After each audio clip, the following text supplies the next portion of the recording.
So how does it feel na to be reunited with Kim Je after Rock of Ages pa ata? Okay na nga, hindi niya na binanggit eh.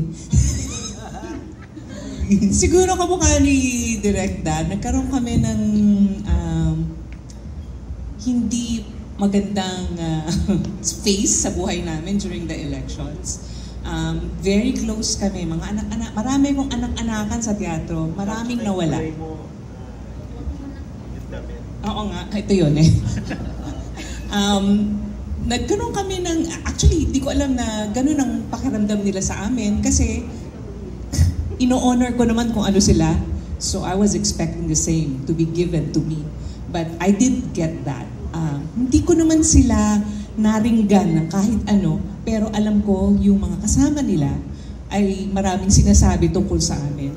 And I'm just so happy na nagkasama din kami dito. It's our reunion actually. It's our first time nung look test. Noon lang uli kami nakita. Kaya hindi ko rin alam kung paano ang magiging dynamics namin kasi matagal kaming hindi nakapag-usap o nakapagkikita. But it is a happy reunion. I'm just so glad na tapos na yung phase na yun sa buhay. At sana ganun din yung iba. Yun.